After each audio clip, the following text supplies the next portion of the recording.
Good afternoon. What we wanted to do in this final session is talk to some of the leaders here and ask them what they've heard, what they're taking away, and what they're going to do more of, or what they'll do differently going forward. And I'm going to start off by asking you, Madam Minister from Ghana, you've been here the whole 2 days. You're already a leader. Ghana's already moving faster than the global average in clean cooking. What have you picked up from this conference? What's going to allow you to go back and do more? And what more do you need from this crowd to deliver? Yesterday, when we started off, it was kind of sobering with the progress report that was presented to us, talking about just about 0.5% gains from 2014 to 2016. But as we moved along, I saw the passion, and I was encouraged by the passion. And I said, this is the passion that we want, the kind of passion that we had for maternal health, for HIV/AIDS. We need that passion too for clean cooking. And I saw that passion in all the conversations that we had. So I think I'm going back to Ghana with that passion. And we also saw the points, we heard about the points for intersectoral collaboration. Clean cooking is not just about fuel, it is also about health, it's also about food security, it's also about education, and it's also a rural issue, and in fact, it is a women's issue. So we got that point here. That point was hammered. And I was glad to note today that in the presentation, panel discussions on gender, I was very glad to know that about over 70% of energy policies in Africa have aspects of gender in them. They are still the recognition stage as well as the recognition and women as beneficiaries, that kind of stage. But we need to go back and push our policies, as was indicated, push them further to look at the empowering stage for women, but also supporting women entrepreneurs in the area of clean cooking, but in the whole energy sector as well. I think that position has been well articulated at this forum, ensuring that we push for women entrepreneurs, but also push for empowering women in the whole energy business. That's great. Thank you. Woo!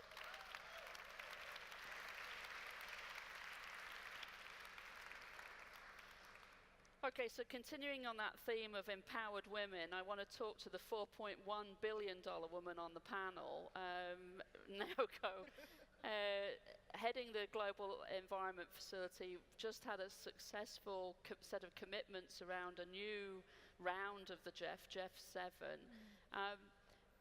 For those of you who don't know the GEF very well, it's the most precious money that we have because it can do things that other forms of financing can't. There's been a lot of discussion around finance here, everything from consumer finance for off-grid electric to where's the big money for big things. What have you heard? What's important for you? What do you take away? Thank you, Rachel. So nice to be here, actually back to the SEforALL forum. Like Madam Minister, actually I came here a little bit of sobering mood or glass half empty because the report just released clearly tell us we were not on track. And when I look at my own portfolio, the portfolio, for whatever reason, the countries most in need for sustainable energy, it's not really requesting the resources from us. And usually the money goes much more freely to countries already well ahead among developing countries. So why is it? Why the finance? As Rachel, as you just said, our resources is small, but it's very precious because you can use it. It's an entirely grant, but also equity and guarantee. So that this GEF resources can do many, many things other big money cannot do. And why that then it's not really flowing to the countries which are in most need for sustainable energy?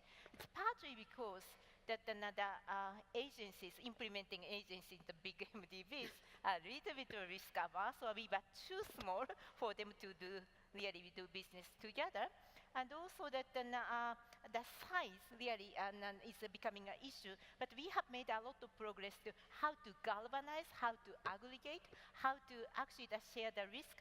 Part is a perceived risk to go to the capital market. So for the last 2 days, I felt a little bit more energized to find more opportunities to do things together.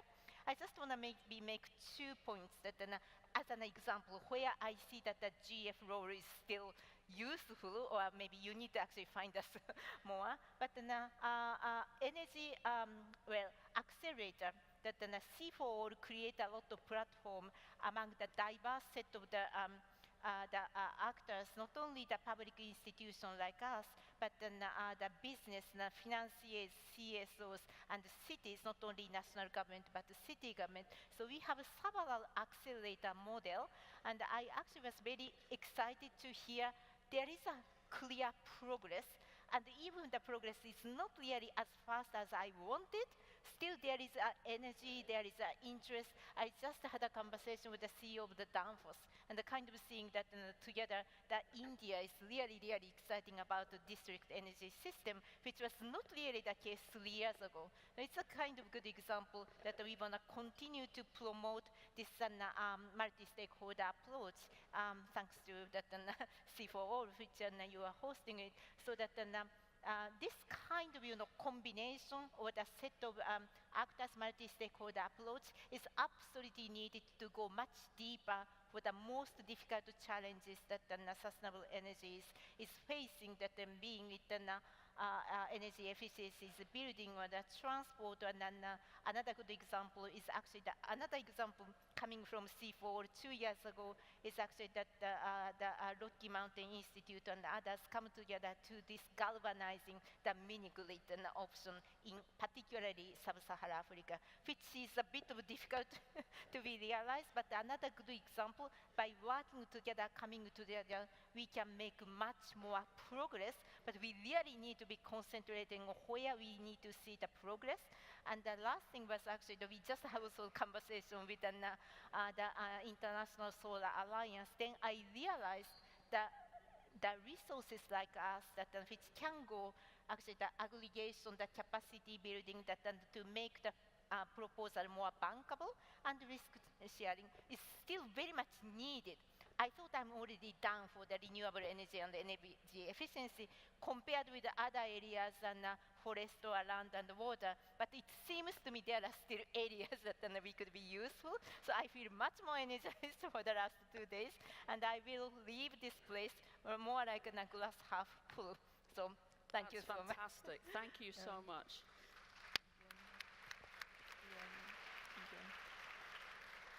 So you guys are doing really well. So you've taken a very, very important source of fungible risk-taking finance from glass half empty to glass half full with a commitment to stay engaged and to help. And also we're going to ask Naoko to sort of very, very politely but very persistently talk to some of the bigger guys with more capital to sort of, let's get their risk aversion up a notch or two. So thank you very much. Now, to somebody who is not risk averse at all, I'm so pleased to have you on the panel, Mr. Tripathy. So the International Solar Alliance was born of the vision of Prime Minister Modi, joined by President Hollande, launched at the Paris conference, and you've taken it to already a treaty organization with, every time I see you, it has more and more and more country members. What have you heard the last couple of days that would give you faith that you can deliver on the extraordinary promise of the International Solar Alliance? Thank you, Rachel. Actually, I feel like a kite flying. And the whole thing reminds me that you talked about some time back, Prime Minister Modi. I remember when secretaries should make presentations before him, he had 2 rules. One is called 7 by 7 by 7, and other one is called 3:1. 7 by 7 by 7 meant you cannot use more than 7 slides in the PowerPoint presentation. No slide should have more than 7 sentences, and no sentence should have more than 7 words. And 3:1 meant you can raise any problem, but for each problem, you must have 3 solutions. And I tell you, the number of problems come down when you can think of 3 solutions. And the whole last 2 days, it has been an experience like that. When you actually try for 7 by 7 by 7, everything you can internalize. And, but to be more precise, I have learned a lot at the level of institutions. I came to know a lot of people, level of ideas, many new ideas came up, and many new actors I came to know, including your people. I mean, fantastic work they have put on. And I met the Honorable Minister German from Rwanda. She's perhaps here. And the type of clarity she displayed, 48% off-grid, 52% on-grid, and that is what can make governance move. To be more precise, 3 things I learned. One is finance is all important. Speaker after speaker talked about finance. And this is that mystery, Coleridge wrote that water, water everywhere and not a drop to drink. So I felt that finance is everywhere, but finance is not coming. And that is what I think, ISA is talking about in its second program. It talks about $1,000 billion or $1 trillion by 2030. And for that, we are putting risk mitigation funds, mechanisms in place. We have requested India to put in $2 billion for solar projects. France, 1 billion euros they have put. We are requesting the UK, who signed a treaty recently, to put in more money. Of course, World Bank and ADB, AFDB, all multilateral banks we have partnered with. And thanks to you, we had discussions today how to bring in more money to this sector. There is a lot of need. The second point I learned that the importance of projects, project formulation. And you may have a lot of money, the banks may be flooded with money, but the money won't go to the field unless bankable projects are there. So the key lies in giving local ability to local communities, countries, member countries, to make bankable projects. And there is a big difference between a project and a bankable project. And that is something, mysterious transformation takes place in the middle. And ISA is rightly trying that way, and that is where we have we have put a task force of, the corporates who can actually put some, the task force of foundations and think tanks we are planning. Actually, there is something called action to transaction meets that we organize. The whole idea is, how do you translate something that the community needs into a project, and that to a bankable project, and then handhold to find out financial resources for them. And the third takeaway, and which is more important, is that is something called the Star C that ISA promotes: Solar Technology Application and Resource Center. Now, this Star C is actually, it is a star in the sense that it talks about local ability for quality control, for innovation, for certification, for standards, for training. Because if actually a country would like to benefit from the solar revolution, it has to have local ability, local capacity to do so. Quality control, for example, is extremely important for each country.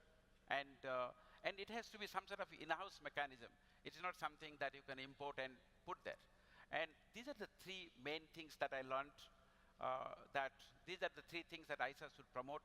And these 2 days have been extremely useful, extremely fruitful, and thank you the way you have put it. It is really an experience. Oh, thank fantastic. Thank you for being here. Thank you very much.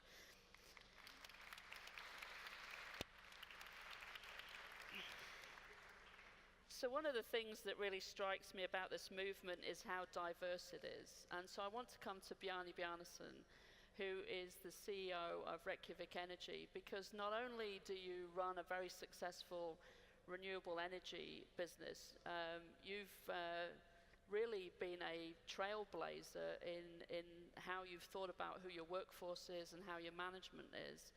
It'd be interesting just to talk a little bit about what you did at Reykjavik Energy, but then what you've learned and what you've seen and experienced, what takeaways you have from this conference. Well, thank you. I'll tell you a short story, hopefully to inspire. Iceland is an island far up in the north between Norway and Greenland. It's about the same size as Portugal, but very few people. And Reykjavik Energy is 110 years old. It's a power and utility company. It has been male-dominated since the beginning, like almost every companies of this type. I was hired as a CEO to the company in the beginning of the year 2011. The company was almost bankrupt then after the financial crisis, and it was totally male dominated. So obviously that formula was not working. So we decided to use the crisis in a positive way. See what can we do to change the culture of the company fundamentally. We made two decisions, because you should never let a good crisis go wasted. There's a momentum in crisis, there's an urge, people understand the necessity, because it is, if you don't succeed, it will cost you the work and your living. That's how it is. So we made many decisions that we wanted to carry through alongside with the finances, to build up the finances. Two of the decisions was to balance gender across the entire management. It's a group of companies, 4 companies, and the second was to eliminate gender pay gap. We had no clue if we could succeed, how we would do it, what trouble we would see on the way. But at the end of last year, we had come from 24% women in management, 24%, and none of them were in a very powerful position, up to 51%. So 51%, we're going to stop there because that is the same percentage as women among the human race. So it's totally equal. The gender pay gap was of the order 8 to 10%, relatively low. In December last year, we had come down to -0.3%, if you can use that term, minus. It means 0.3% in favor of women. And if you look at the board's composition, we have 4 boards, 2 of these are majority women, and the chairman of 2 of these boards are women. So I think we've completed the task. But the good thing is that we have a totally different company, totally different culture. The finances, we had about 10% owner's equity in the company in 2011. Now we're up to 50%. That's just one of the indicators, but there are many others. Job satisfaction has gone almost vertically up, and one thing that we did not expect is that the job satisfaction of men has increased more than women. So this is one of the great benefits. Can you just say that one more time? One more time.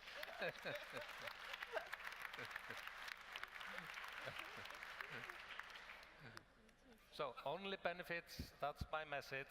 So go and do it. And I sometimes use the term to execute gender equality. I know it has a double meaning, but I'm a chief executive officer and I am supposed to execute things. And why do the boards of companies in the world not put the pressure on the CEO to execute gender equality just as they are supposed to execute budgets or projects or whatever? There's no difference. And gender equality is human rights. You should get a handshake for that. Thank you.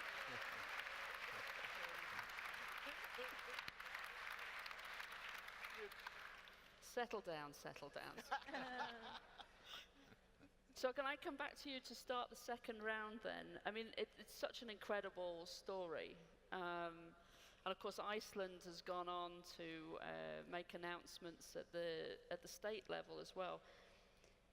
But to all the CEOs in the room and senior executives and startups and everything in the room, and to those who are watching online, there are thousands of you in Portugal and around the world, you were the guy that did it. You did it in a moment of crisis. It paid off. What's the one piece of advice?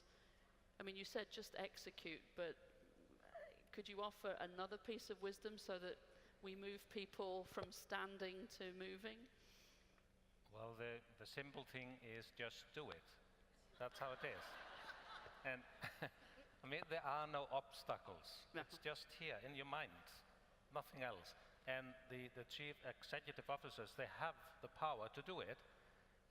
If I had gone to the board, which I didn't, and asked, so, are you in favor if I work on gender equality? Of course they would have said yes. There's no other answer to that question. So, just do it. That's all. Just do it. That's good. Okay, so Madam Minister. Yes. So how many women do you have in the cabinet in Ghana? I think we have 10 women in the cabinet. Okay, so we're going to send Bjarni down to Ghana for you, okay? We have 10 women, but in very good positions like Attorney General, Foreign Affairs, Local Government and Rural Development, Perfect. in top positions. So can I ask you a question? Could you give advice to the people in the room? I mean, you're a minister, you're leading, you're just doing it the way that Bjarni said. What's the one piece of wisdom that you've brought here or that you've enhanced here that you should impart to these people sitting here? Look at them, they're all, look. They're hanging on your every word, especially the guy in the middle there. He's given a good example of a company that focuses on gender issues and has succeeded. And in fact, I've learned here that where you deliberately incorporate women, you try to focus on attaining gender equality in your program, you make gains, you succeed. And this is a live example of that. And I think we should all go back and try to ensure that when you have women in your company, you don't lose anything, you add a gain. And I would also want to add that intersectoral collaboration is very important. In Ghana, we have done that. Our president, President Naoko, is a co-chair of the SDG. So he takes intersectoral collaboration on SDG matters very seriously. When it comes to clean cooking, we had a global alliance as the catalyst, and ministries, it's not just about Minister of Energy. I'm the Minister for Local Government and Rural Development, but I'm on the Governing Council of Global Alliance. So it's Minister of Local Government and Rural Development is involved, Agric is involved, health is involved, education is involved. So I want to emphasize that it's about intersectoral collaboration. So if you're from an Energy Commission or you're from Minister of Energy, go back home and make sure that all the other sectors are involved. And definitely civil society organization helps to raise the awareness, get the people on board. And if you come together with government, definitely the private sector, you pave the way for the private sector, but we need to also support this private sector.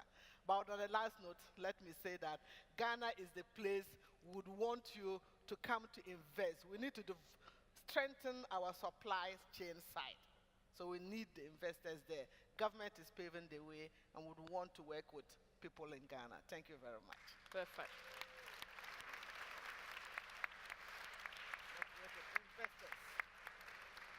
So you heard it here, Ghana's open for business. So all those entrepreneurs in the clean fuel space, this is where you need to be. Ghana. So we've got a bit of a theme building up here. Just do it. It's about the money. We've got to fix the money, and it's about gender equality as well. So if I can come back to you, Naoko. So you're just doing it, right? You just raised 4.1 billion. I mean, we'd all love it to be a lot more, but that was extraordinary in the current political climate. You've been a champion of women in leadership for so much time, so you're just doing it. You talked about the finance. What's the one thing that you would advise the crowd to do?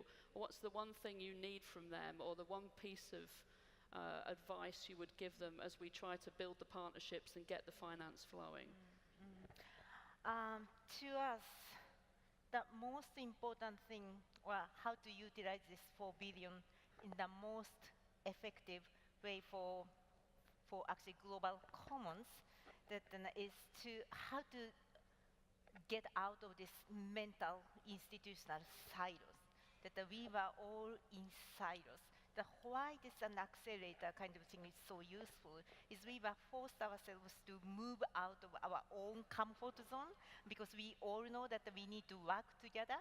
That if we just confine ourselves into this traditional kind of institutional way of doing business, we will never ever be able to achieve this bigger goal. We really need to see ourselves a kind of, the agent for change and how we could really force ourselves to feel, to move ourselves out of this comfort zone and to do things differently with a diverse set of stakeholders.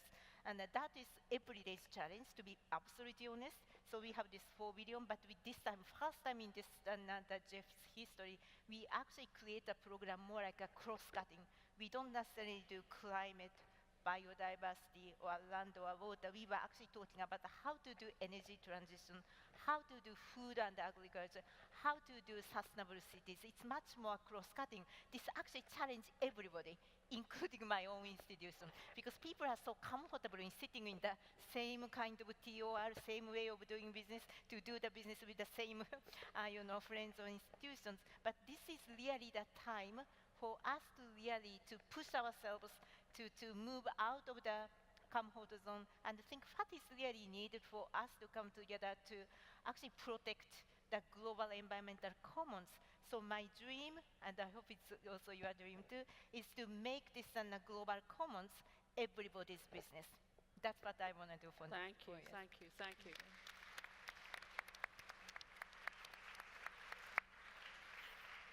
So that was a wonderful echo of the first comment that the minister made, which is that it's intersectoral, right? So we've got to get out of our comfort zone because energy is about everything. It's about health, it's about equality, it's about human rights, it's about all of the other things and the services that people aspire to.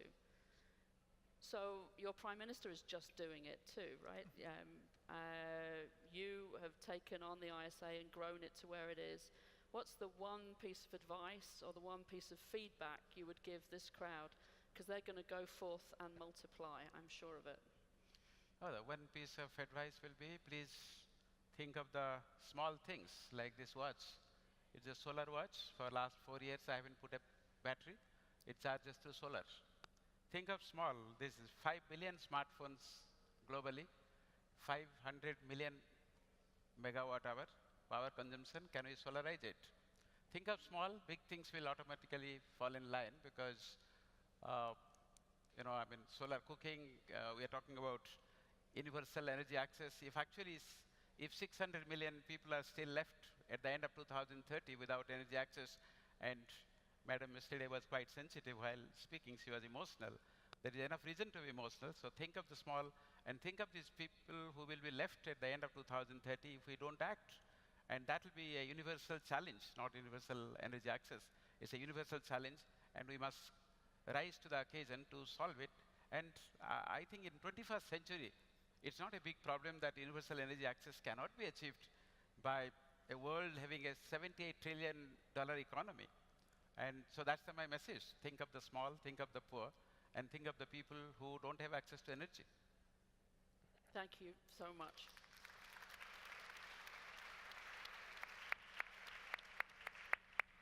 So please join with me thanking a panel that's reflected back on you much of what you've been talking about and saying for the last 2 days. So please join me in thanking Mr. Tripathy, Ms. Ishii, Mr. Bjarnason, and Minister Malawa. Thank you very much indeed. Thank you.